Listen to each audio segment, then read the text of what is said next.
Hey, welcome to Classic Performance. We're right here in the studio today, kind of an unusual spot for us, but we're here because we got a special guest who's going to call in from Darlington, South Carolina, none other than Ingram Trueluck, and he was the track announcer at Darlington Raceway in the 1980s, and also he attended as a child the inaugural running of the Rebel 300 in 1957. So we're going to bring Mr. Trueluck up here and let him tell us a story in his own words of what it was like to be at Darlington in 1957 for the inaugural running of the Rebel 300.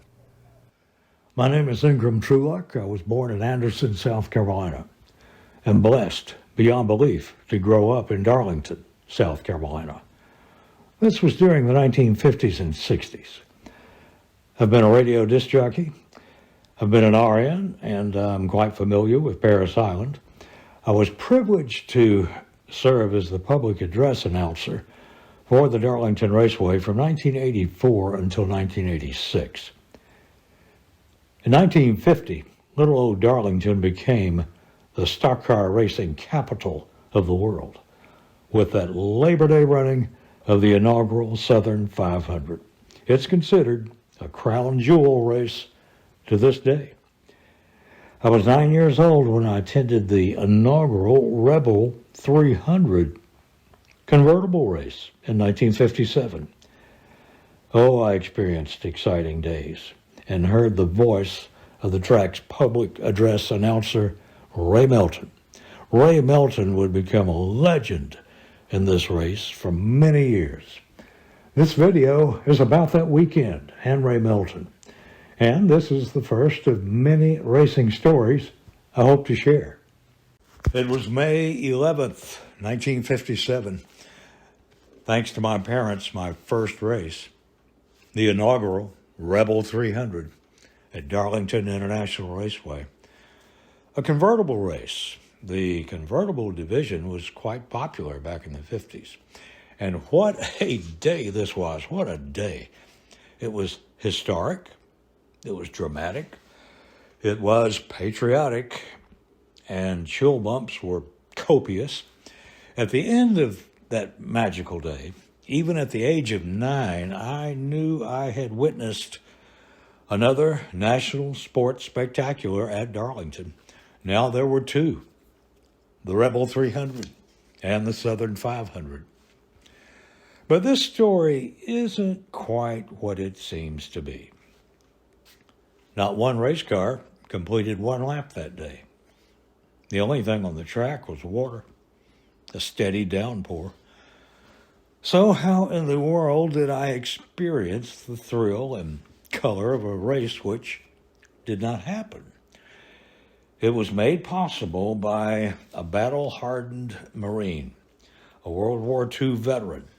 He was from Virginia Beach, Virginia, Mr. Ray Melton, the greatest public address announcer I've ever heard.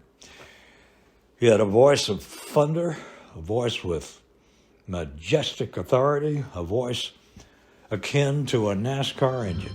His voice demanded your attention like a Parris Island drill instructor. His delivery of "Gentlemen, start your engines" was legendary.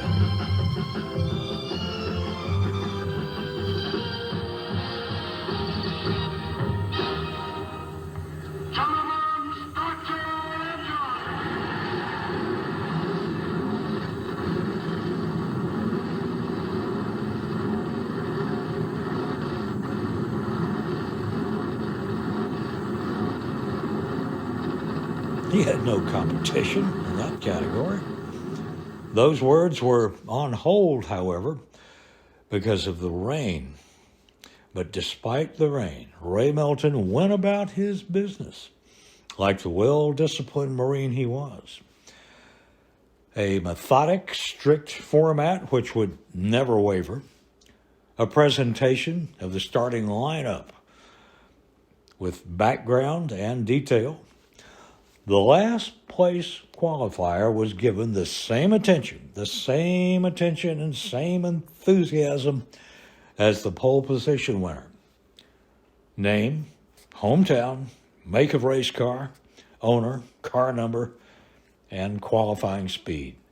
The rain did not let up, but Ray Melton, he continued to make announcements, he continued to promote concessions and plug the souvenir programs. In fact, this was very interesting. A newspaper sports writer, he was in from Atlanta to cover this, he was astounded that the majority of the thousands of fans remained in their seats despite no let-up in the rain. Ray Melton had their attention. This crowd wasn't budging without his official announcement that the race had been called. The next day, Raceway President Bob Colvin wrote a check for $58. That was the South Carolina fine for having the race on Sunday. Sunshine and blue skies returned, and thanks to Ray Melton, I attended 2 Rebel 300s, May 11th and one on May 12th. And most appropriately, Fireball Roberts won the inaugural Rebel 300 in 1957.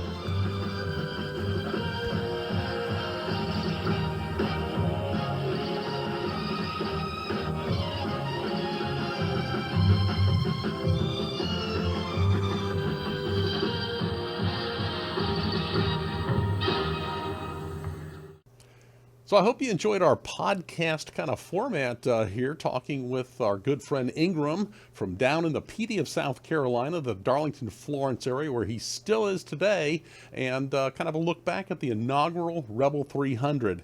And I'll tell you, you'll do yourself a favor when you're driving by or in the area, or make a trip down to Darlington, and go to the PD, go to the racetrack, experience the environment. It's still very much like it was back in the day. You want to visit the track, go to the museum, beautiful stock car museum there right at the track. And then right next door, you're going to want to stop at the Raceway Grill. Don't stop at Buc-ee's. Don't be tempted by Buc-ee's in Florence right there off of I-95. Go eat where the locals eat, like the Raceway Grill. Get you some good beef liver and onions, maybe a hamburger steak, which is one of my favorites there. You can get a baked potato, French fries right next door to the track. And if you just want some quick hot dogs, Spring Street in Darlington. Go to the Spring Market. Get you some hot dogs there. Couple bucks will fill you right up. Some of the best hot dogs in Darlington right at the Spring Mart. And then also, if you're in the Florence area, one of my favorites for barbecue, Cane's Barbecue right off the Pamlico Highway.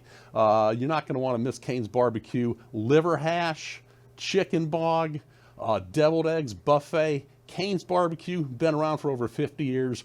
Eat where the locals eat, and talk to folks there, because everyone has a story about Darlington. You'll learn something, and just a great place to visit. One other thing, in the spring, I think it was April this past year, in November, you can drive your own car on the track. It's a fundraiser at Darlington. Take some hot laps in whatever car you bring. It could be a pickup truck, it could be a Corvette, it could be a Lamborghini, a Porsche, it could be anything, a Camry. You can take your own vehicle onto the track, 25 bucks, fundraiser.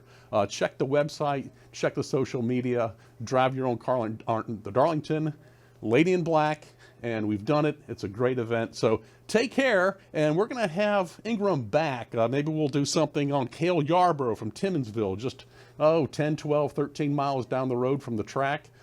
He was very well educated on Cale, and would love to share some more information. So if you like this video format, give it a thumbs up. We'd be glad to have you as a subscriber, and stay tuned for more podcast format Darlington Raceway history here on Classic Performance.